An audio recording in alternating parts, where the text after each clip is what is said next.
Inquiry जब शुरू हुई तो वहां आप ने कह दिया कि जनाब हमारी गलती नहीं है, ये सब काम अदी ने करवाया।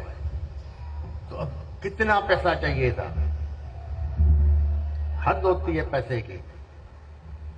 बहरहाल जरदारी साहब को बेनजीर साहिबा की शहादत के बाद एक पकी पकाई चीज मिल गई थी जो उसने चलाई और बहुत बेदर्दी से चलाई। जरदारी साहब को कभी भी पीपल्स पार्टी से मोहब्बत नहीं थी। आज मैं आपको बता दूं,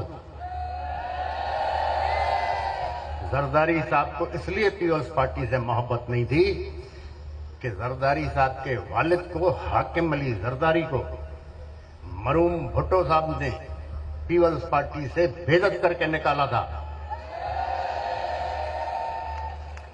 तो जरदारी साहब ने पीपल्स पार्टी से उस बदला लिया बेइज्जती का।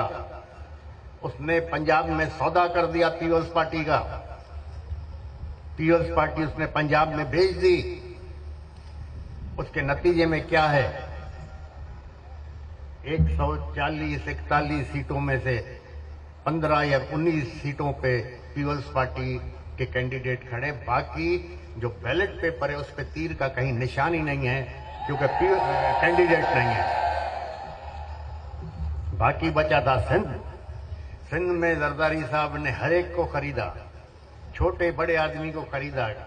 किसी को पुलिस के थ्रू अपने पास लाए, किसी को कोई लालच दे के लाए, लेकिन आज वो भी उनके काम नहीं आ रही। जरदारी साहब ने प्रोग्राम बनाया था, जितने इलेक्टेबल हैं सबको खरीद लूं कि फिर सिंध में इलेक्शन नहीं हो सके। हमें भी बहुत कुछ लालच दी गई, बातें की गई, लेकिन अल्लाह ताला का बड़ा करम है, हम जिस पांव पे खड़े थे खड़े रहे। मेरे अपने दोस्त, जीडीए के दोस्त मुझ पे यकीन नहीं कर रहे थे। कह रहे थे साईं तव्हां जो दोस्त था नंढे होंदे जो तव्हां उन्हें हलिया वेंदा। मैंने कहा भाई आप पागल हो गए, मैंने आपको जबान दी है, कमिटमेंट की है, मैं कहीं नहीं जा रहा। हो सकता है आप लोग चले जाओ, मैं कहीं नहीं जा रहा और मैं आपके सामने खड़ा हूं। आप यकीन करें कि अगर जरदारी साहब और हम एक प्लेटफॉर्म पे आ जाते तो सिंध में कोई इलेक्शन नहीं था, कोई इलेक्शन नहीं था। लेकिन मेरी जबान थी, मेरी कमिटमेंट थी, मैं अपनी जबान पे कायम रहा। अगर मैं अपनी जबान पे कायम नहीं रहता तो आइंदा मुझ पे कोई भरोसा नहीं करता। जरदारी साहब ने, जिस तरह मैंने कहा कि पीपल्स पार्टी से उसको कोई मोहब्बत नहीं थी, क्योंकि उसने अपने वालिद का हिसाब लिया। आज भी नाइद खान के हाथ में आप लोग कुरान शरीफ रखें और पूछें क्या ये जो विल थी ये बेनजीर साहिबा की थी, वो आपको बताएगी कि नहीं, ये झूठी विल थी, बेनजीर साहिबा की नहीं थी।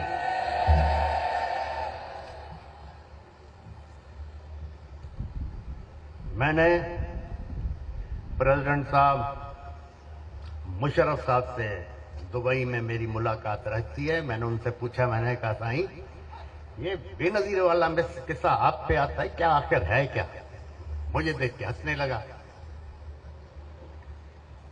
तो मुझे कहता है कि भाई अगर बेनजीर साहब नहीं शहीद होती तो मेरा एग्रीमेंट था इंटरनेशनल पावर्स के साथ, बरतानिया के साथ, अमेरिका के साथ, सऊदी अरब के साथ और अबू धाबी, दुबई वालों के साथ कि बेनजीर को पावर में आने दो, तुम दूसरी दफा भी प्रेसिडेंट बनोगे।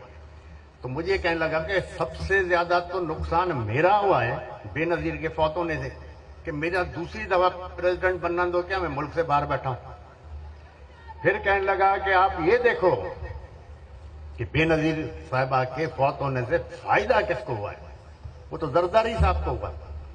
क्यों? मैं आपको बता रहा हूं किस लिए हुआ है कि जब बेनजीर साहिबा पाकिस्तान आ रही थी तो बेनजीर साहब की प्रेस कॉन्फ्रेंस कि मैं पाकिस्तान जा रही हूं, किसी सहाफी ने पूछा जरदारी साहब भी जाएंगे, तो उसने बड़े नाराज होकर कहा कि जरदारी का पाकिस्तान में कोई काम नहीं है اس کا سیاست سے کوئی واسطہ نہیں ہے. اس کو میں نے امریکہ سے بلوایا ہے, وہ بچے سنبھالے گا.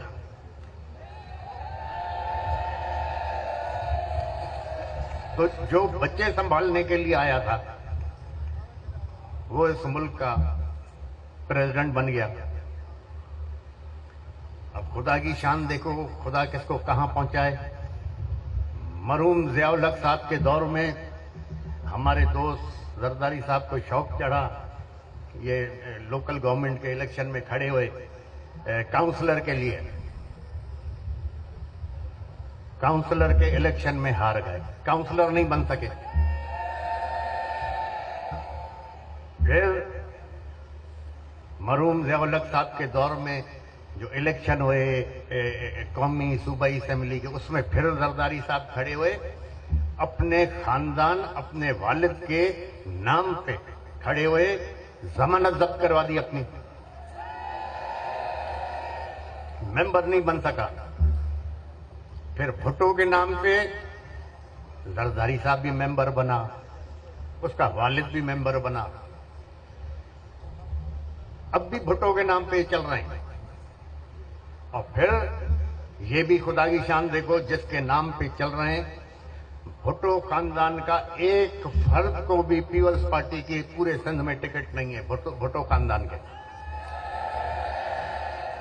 اگر ٹکٹ ملی ہے پیپلز پارٹی کی تو حاکم علی زرداری کے خاندان کو ملی ہے, بھٹو خاندان کو نہیں ملی. جہاں جاتے ہیں یہ حکمران یہ کہتے ہیں کہ جناب ہم نے امن کیا تھا,